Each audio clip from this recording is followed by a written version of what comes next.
Hola, mi nombre es Paola Matamoros y en este video encontrarás todo lo que debes saber sobre las maquilas. Acompáñame.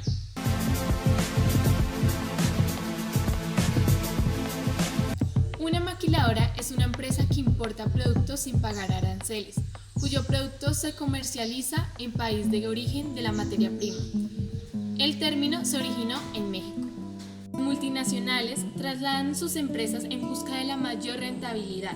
En México, una cuarta parte de los trabajadores del sector industrial, más de 1 millón, trabaja en las más de 4.000 máquinas situadas en el país. En Costa Rica, El Salvador, Honduras, Guatemala, Panamá y República Dominicana son más de 500.000 las personas que trabajan en este tipo de fábricas, en condiciones muy precarias y con multitud de derechos, recordando como la libertad sindical o de negociación. En las décadas de los 60 y 70, muchas empresas estadounidenses iniciaron una reubicación de sus industrias a pocos kilómetros de distancia, sobre todo en Centroamérica. El auge de esta nueva localización llegó en torno de los años 90, cuando empresas europeas y asiáticas, conscientes del fenómeno globalizador de la economía y de la liberalización del comercio internacional, trasladaron sus inversiones de capital a estos países. La mayoría de estas fábricas están situadas en ciudades mexicanas de la frontera con Estados Unidos, principalmente en Tijuana, Mexicali, Ciudad Juárez, Reynosa y Heroica Nogales. Estas compañías deben trabajar bajo el programa de maquila, requiriendo que todos los productos vuelvan a su país de origen. El capital de la maquiladora suelen ser integrantes extranjeros. Generalmente, las propietarias son compañías estadounidenses, aun cuando existen importantes empresas japonesas y coreanas, y de muchos otros países establecidas en el cinturón fronterizo, cuya matriz con fines fiscales, comerciales y publicitarios está establecida en Estados Unidos. También muchas empresas maquiladoras son de capital mexicano. Estados Unidos, hace 7 años, un trabajador percibía por una hora de trabajo en torno a $17.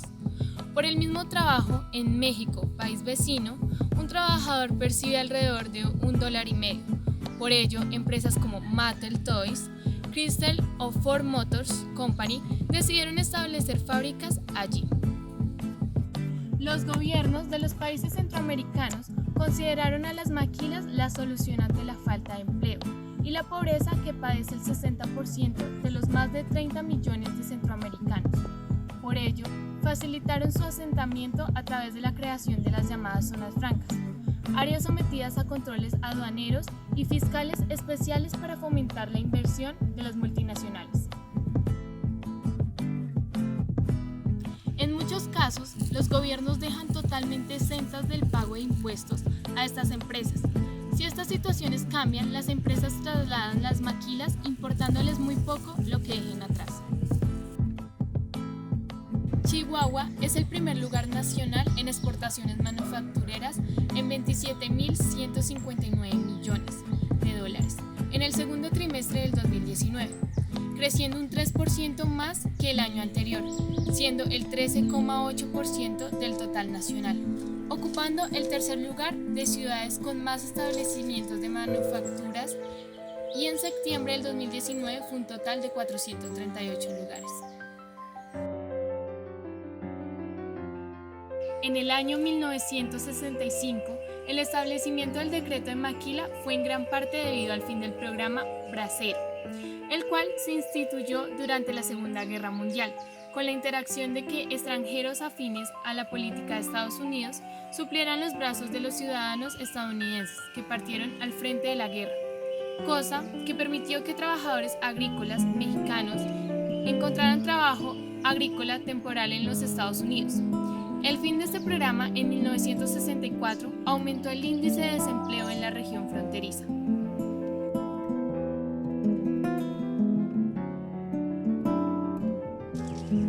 Las principales excusas que interponen los gobiernos para justificar la instalación de maquilas en sus territorios es que contribuyen a la modernización e industrialización del país y favorecen el desarrollo económico de la nación. Esta afirmación se ha demostrado que no es real. En primer lugar, el sector textil es una de las ramas con menos desarrollo industrial, para la labor que se realiza en estas fábricas de Centroamérica. La maquinaria no es necesaria. Lo son más las manos de las personas que trabajan en la cadena, ya que para coser botones o bolsillos se requieren es mano de obra, no de tecnología punta. Es la parte de la confección más sencilla, la que no necesita formación ni alta mecanización.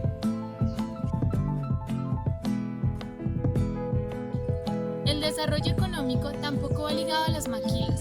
Los gobiernos centroamericanos se jactan de sus guarismos de exportación de bienes y consideran a las maquilas las responsables, pero la realidad se presenta de manera sesgada. Las maquilas deben importar los insumos de los países orígenes de las empresas multinacionales y no emplean materias primas nacionales, salvo madera o productos agrícolas. Además, su grado de inversión en el país es prácticamente nulo. Por otro lado, las maquilas se desarrollan hace más de 3 décadas, donde varias personas que trabajan allí lo consideran como esclavismo, pero a falta de oportunidades es el único sustento que tienen para sus familias. Denuncian largas jornadas de 12 a 14 horas de trabajo, sin derecho a descanso, violación a la seguridad social y discriminación de género. A pesar de muchas denuncias, en Honduras destacan un crecimiento del 5% y argumentan que se van a crear aproximadamente 100.000 empleos en el país. En El Salvador, las maquilas son la principal fuente de empleo, y en especial para las mujeres, pues el 80% trabaja para estas empresas, convirtiéndose en el país con más mujeres en la industria maquilera y donde se encuentran más violaciones laborales.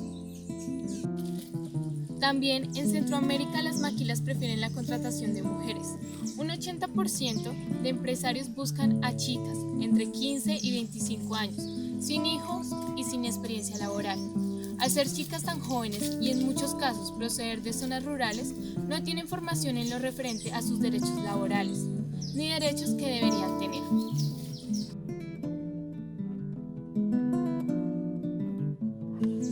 Ellos consideran que de esta forma la mano de obra es dócil, paciente y disciplinada. Además, al dedicarse en muchos casos al sector textil, dan por hecho que son prácticas que dominan ya, que también la deben realizar en sus tareas domésticas.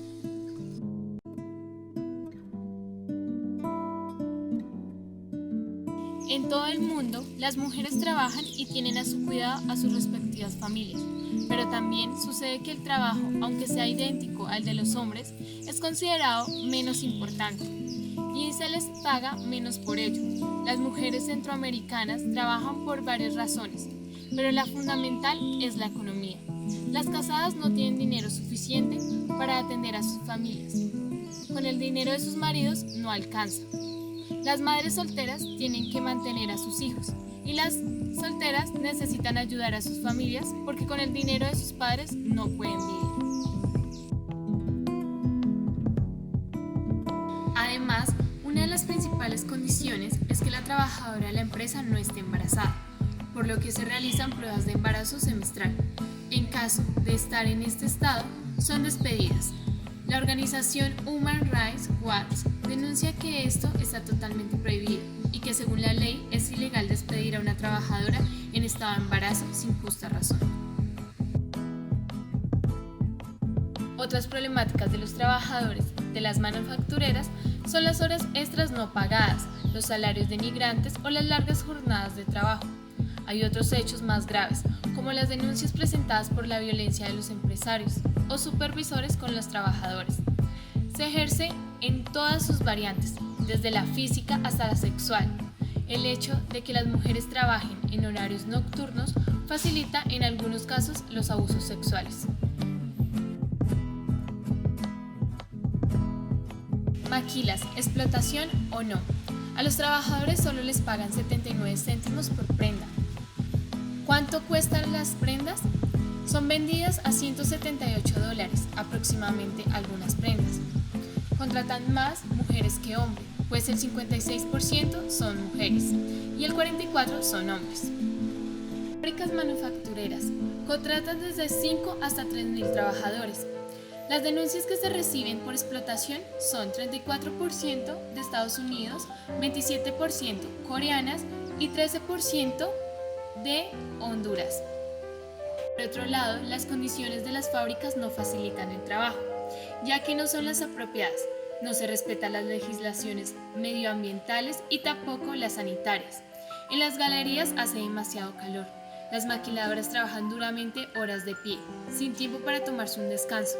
En el caso de tener que asistir a consultas médicas, los permisos para tomarse unas horas brillan por su ausencia y la seguridad labora en su utopía, sobre todo en lo referente al manejo de productos químicos, a causa de lo cual en algunos países han aparecido intoxicaciones masivas.